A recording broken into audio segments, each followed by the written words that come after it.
রাসূল সাল্লাল্লাহু আলাইহি ওয়াসাল্লামের জীবনের শোকের বছরের অভিজ্ঞতাগুলো যেন তখনও তার মন ভারী করে রেখেছিল। হয়তো একটি দিনও কাটত না যে তিনি আমাদের মা খাদিজা রাদিয়াল্লাহু আনহার কথা স্মরণ করতেন না, তার চাচা আবু তালেবের অনুপস্থিতি অনুভব করতেন না। তায়েফের লোকদের নিক্ষেপ করা পাথরগুলো হয়তো তখনও স্মৃতির পথ দিয়ে ছুটে এসে তার অন্তরে আঘাত করত। কিন্তু আল্লাহ তো আমাদের আশ্বাস দিয়েছেন, ইন্নামা আল উসরি ইউসরা, নিশ্চয়ই কষ্টের পর রয়েছে সহজতা। এমন অকল্পনীয় পরীক্ষার পর্বের পর তার প্রিয় হাবিব সাল্লাল্লাহু আলাইহি ওয়াসাল্লামের জন্য আল্লাহ তাআলা উপহার স্বরূপ এমন একটি বিস্ময়কর অভিজ্ঞতা রেখেছিলেন যা মানব ইতিহাসে আর কারো পাওয়ার সৌভাগ্য হয়নি। সময়টা ছিল গভীর রাত। নবীজি সাল্লাল্লাহু আলাইহি ওয়াসাল্লাম তার ঘরে শুয়েছিলেন। হঠাৎ করে দেখতে পেলেন জিবরাইল আলাইহিস সালাম উপর থেকে তার দিকে আসছেন। তিনি নবীজি সাল্লাল্লাহু আলাইহি ওয়াসাল্লামের কাছে এসে তাকে নিয়ে গেলেন পবিত্র কাবা শরীফের হাতিমের ভেতরে। সেখানে তিনি রাসূল সাল্লাল্লাহু আলাইহি ওয়াসাল্লামের বুক কেটে তার হৃৎপিণ্ড বের করে ফেলেন এবং তা জমজমের পানি দিয়ে ধুয়ে ফেলেন, এবং কিছু কিছু রিওয়ায়াতে এসেছে তা ঈমান দিয়ে ধুয়ে ফেলেন। এখানে শ্রোতাদের জন্য একটি ছোট্ট কুইজ। ঠিক এরকম একটি ঘটনা রাসূল সাল্লাল্লাহু আলাইহি ওয়াসাল্লামের জীবনে এর আগেও ঘটেছিল। আপনারা কি বলতে পারবেন সেটা কবে, কোথায় ঘটেছিল? উলামাদের মতে মহিমান্বিত এই রাতে রাসূল সাল্লাল্লাহু আলাইহি ওয়াসাল্লামের হৃৎপিণ্ডকে আবারও ঈমান দিয়ে অথবা জমজমের পানি দিয়ে ধুয়ে ফেলার উদ্দেশ্য ছিল তার মনটাকে শক্ত করা, কারণ তিনি এমন সব জিনিস দেখতে যাচ্ছিলেন যার ক্ষুদ্র একটি অংশ দেখলেও একজন সাধারণ মানুষ তার মানসিক ভারসাম্য হারিয়ে ফেলতে পারে। এরপর জিবরাইল আলাইহিস সালাম তার সামনে একটি অদ্ভুত পশু নিয়ে এলেন, যা আকারে ছিল একটি খচ্চরের চেয়ে ছোট কিন্তু গাধার চেয়ে বড়। এর রং ছিল ধবধবে সাদা আর নাম ছিল আল বুরাক। যখন রাসূল সাল্লাল্লাহু আলাইহি ওয়াসাল্লাম বুরাকে চড়ে বসলেন, পশুটি কিছুটা অস্থির হয়ে পড়ল, যেমনটি যে কোনো পশুই নতুন কেউ চড়ে বসলে করে। তখন জিবরাইল আলাইহিস সালাম বুরাককে তিরস্কার করে বললেন, তোমার কি লজ্জা হয় না? তোমার উপর আজ পর্যন্ত যারা চড়েছে তাদের মধ্যে আল্লাহর নিকট সবচেয়ে পবিত্র ব্যক্তি হলো ও। এরপর বুরাক রাসূল সাল্লাল্লাহু আলাইহি ওয়াসাল্লামকে নিয়ে চলতে আরম্ভ করল এবং তাদের পাশে জিবরাইল আলাইহিস সালাম এবং কিছু কিছু রিওয়ায়াত অনুযায়ী মিকাইল আলাইহিস সালামও সঙ্গ দিয়েছিলেন। বুরাক কত দ্রুত যাচ্ছিল? রাসূল সাল্লাল্লাহু আলাইহি ওয়াসাল্লাম বর্ণনা করলেন, খালি চোখে যত দূর দেখা যায় বুরাক প্রতি ধাপে ততটুকু দূরত্ব পার হয়ে যেতে লাগলো। এমন গতি যা বর্তমান যুগের আধুনিক প্রযুক্তিকেও হার মানায়। এখানে বলে রাখা ভালো, আমরা অনেক সময় শুনে থাকি রাসূল সাল্লাল্লাহু আলাইহি ওয়াসাল্লাম উড়ন্ত ঘোড়ায় চড়ে ইসরা এবং মেরাজের যাত্রা সম্পন্ন করেছিলেন, কিন্তু বাস্তবে কোনো রিওয়ায়াতে বুরাকের ডানা ছিল বা সে উড়তে পারত এমন কোনো বর্ণনা আসেনি। বরং বিস্ময়কর এই যাত্রার শুধু প্রথম অংশতেই রাসূল সাল্লাল্লাহু আলাইহি ওয়াসাল্লাম বুরাকে চড়েছিলেন, অর্থাৎ তিনি বুরাকে চড়ে মসজিদুল হারাম থেকে মসজিদুল আকসা পর্যন্ত গিয়েছিলেন। কিন্তু তার পরের অংশে তিনি মূলত জিবরাইল আলাইহিস সালামের সাথেই 7 আসমান পাড়ি দিয়েছিলেন। অতএব বুরাক ছিল বাস্তব একটি পশু, এমন একটি পশু যা আমরা আগে কখনো দেখিনি, কিন্তু তাই বলে তার দুটো ডানা ছিল এবং সে উড়তে পারত এসব কথার কোনো ভিত্তি নেই। রাসূল সাল্লাল্লাহু আলাইহি ওয়াসাল্লাম মসজিদুল আকসাতে পৌঁছে বুরাককে বেঁধে মসজিদে প্রবেশ করলেন। সেখানে তিনি মুসা আলাইহিস সালামকে দেখেন, যাকে তিনি বর্ণনা করেন শানুআহ গোত্রের মানুষের মতো, এবং তিনি ছিলেন লম্বা ও চওড়া গঠনের মানুষ। এবং তিনি আরও দেখেন ঈসা আলাইহিস সালামকে, যিনি ছিলেন ককেশীয় বর্ণের এবং তার চুল ছিল কিছুটা ভেজা, এবং গঠনে তিনি মুসা আলাইহিস সালামের চেয়ে আরেকটু ছোট ছিলেন। এবং তিনি আরও দেখলেন ইব্রাহিম আলাইহিস সালামকে, এবং রাসূল সাল্লাল্লাহু আলাইহি ওয়াসাল্লাম বলেন ইব্রাহিম আলাইহিস সালাম ছিলেন দেখতে প্রায় হুবহু তারই মতো।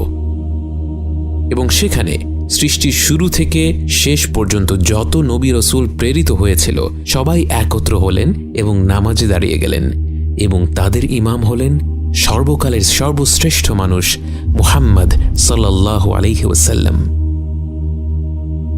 এরপর জিবরাইল আলাইহিস সালাম রাসূল সাল্লাল্লাহু আলাইহি ওয়াসাল্লামের কাছে আসলেন এবং তার কাছে দুটি পাত্র তুলে ধরলেন। একটি পাত্রে ছিল দুধ, আরেকটি পাত্রে ছিল মদ। এবং মনে রাখা ভালো যে তখনও পর্যন্ত মদ্যপান হারাম করা হয়নি। এবং জিবরাইল আলাইহিস সালাম বলেছেন, বেছে নাও তোমার জন্য এবং তোমার উম্মতের জন্য। এবং রাসূল সাল্লাল্লাহু আলাইহি ওয়াসাল্লাম দুধের পাত্র বেছে নিলেন এবং জিবরাইল আলাইহিস সালাম বললেন, তুমি তোমার ফিতরা অনুযায়ী বাছাই করেছ। এরপর রাসূল সাল্লাল্লাহু আলাইহি ওয়াসাল্লামের বিস্ময়কর এই যাত্রার প্রথম পর্ব ইসরা শেষ হয় এবং দ্বিতীয় পর্ব শুরু হয়, যাকে বলা হয় মেরাজ। রাসূল সাল্লাল্লাহু আলাইহি ওয়াসাল্লাম দেখলেন তার জন্য আকাশটা উন্মুক্ত হয়ে গেল এবং তিনি জিবরাইল আলাইহিস সালামের সাথে আকাশপানে ভ্রমণ করতে লাগলেন। অনেক ওলামাদের মতে আমরা আমাদের মহাবিশ্ব বলতে যা কিছু বোঝাই, অগণিত সব গ্রহ, উপগ্রহ এবং নক্ষত্র দিয়ে সাজানো এই প্রকাণ্ড জগৎ, এই সব কিছুই প্রথম আসমানের অংশ। কেননা আল্লাহ তাআলা সূরা মুলকে বলেন, ওয়ালাকাদ যায়্যানা আস-সামাআ আদ-দুনিয়া বিমাসাবিহ, আমি নক্ষত্র দিয়ে সামা আদ-দুনিয়া অর্থাৎ সবচেয়ে নিম্ন স্তরের আসমানকে সাজিয়ে দিয়েছি। এর মানে এই মহাবিশ্বে যত দূর পর্যন্ত নক্ষত্র রয়েছে, অন্তত তত দূর পর্যন্ত প্রথম আসমানের বিস্তার। অকল্পনীয় এই দূরত্ব জিবরাইল আলাইহিস সালামের সাথে পাড়ি দিয়ে রাসূল সাল্লাল্লাহু আলাইহি ওয়াসাল্লাম পৌঁছলেন দ্বিতীয় আসমানের দ্বার প্রান্তে। এবং সেখানে যাওয়ার পর দ্বিতীয় আসমানের রক্ষী ফেরেশতারা তাদের পরিচয় জানতে চায়।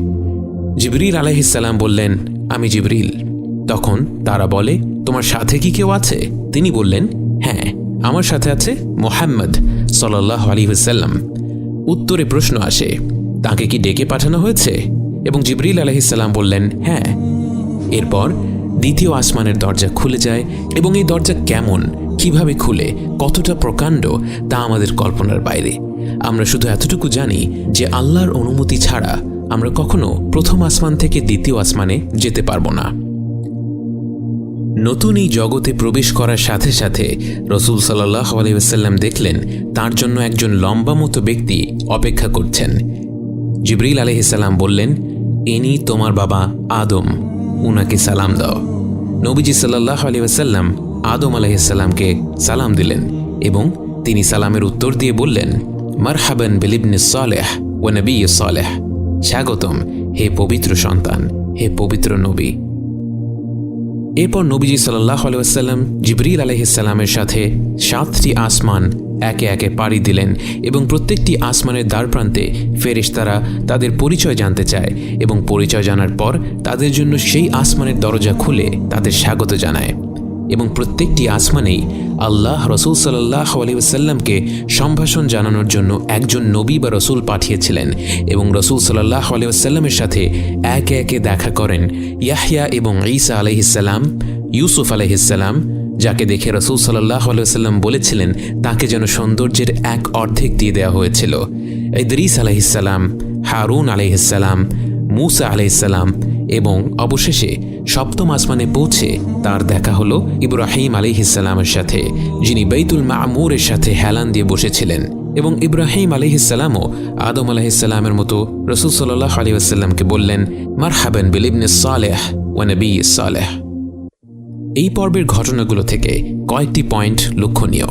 প্রথমত, আখিরাতে নবী রাসূলদের অবস্থান উচ্চতর স্থানে। রাসূল সাল্লাল্লাহু আলাইহি ওয়াসাল্লামকে স্বাগত জানানোর জন্য আল্লাহ তাআলা এক একজন নবীকে এক একটি আসমানে পাঠিয়েছেন মাত্র। আমরা যেন কেউ মনে না করি আদম আলাইহিস সালামের অবস্থান ঈসা আলাইহিস সালামের নিচে, ঈসা আলাইহিস সালামের অবস্থান ইউসুফ আলাইহিস সালামের নিচে। নাউযু বিল্লাহ। আল্লাহ আমাদেরকে আখিরাতে নবী রাসূলদের সাথে জান্নাতের উচ্চতর স্থানে থাকার তৌফিক দিন।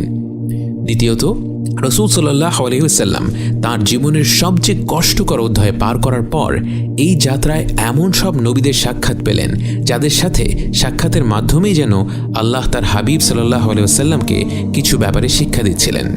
প্রথমেই তিনি দেখা করলেন আদম আলাইহিস সালামের সাথে, যাকে সৃষ্টি করা হয়েছিল জান্নাতে বাস করার জন্য, কিন্তু তাকে জান্নাত ছেড়ে চলে যেতে হয়। কিন্তু সেই প্রস্থান চিরস্থায়ী ছিল না, তিনি আবারও জান্নাতে ফিরে গিয়েছিলেন। তেমনিভাবে ঈসা আলাইহিস সালাম এবং ইয়াহইয়া আলাইহিস সালামকে তাদের নিজেদের মানুষেরাই হত্যা করার চেষ্টা করেছিল। একইভাবে ইউসুফ আলাইহিস সালাম ছিলেন যাকে তার আপন ভাইয়েরাই হত্যা করার চেষ্টা করেছিল। একে একে রাসূল সাল্লাল্লাহু আলাইহি ওয়াসাল্লাম এমন সব নবীদের সাথে সাক্ষাৎ করলেন যারা প্রত্যেকে কোনো না কোনো বড় পরীক্ষার মধ্যে দিয়ে গিয়েছিলেন, এবং তাদের জীবনী থেকে যেন রাসূল সাল্লাল্লাহু আলাইহি ওয়াসাল্লাম সান্ত্বনা পেলেন, অনুপ্রেরণা পেলেন। জীবনের পরীক্ষাগুলো যতই বড় হোক না কেন, সেগুলো কেটে যাবেই, ভালো দিন আসবেই। এবং ভবিষ্যতে যখন রাসূল সাল্লাল্লাহু আলাইহি ওয়াসাল্লামকে মক্কা ছাড়তে হলো, তিনি যখন মদিনাতে থেকে ইসলাম প্রচার করলেন, অবশেষে তিনি যখন বিজয়ী হয়ে মক্কায় ফিরলেন এবং মক্কায় ফিরে যারা তার বিরোধিতা করেছিল তাদেরকে তিনি কি বললেন? তিনি সেই কথাগুলোই বললেন যা বহু যুগ আগে ইউসুফ আলাইহিসসালাম তার ভাইদের বলেছিল যখন তারা তার কাছে ক্ষমা চেয়ে ইসলামে ফিরে আসতে চেয়েছিল।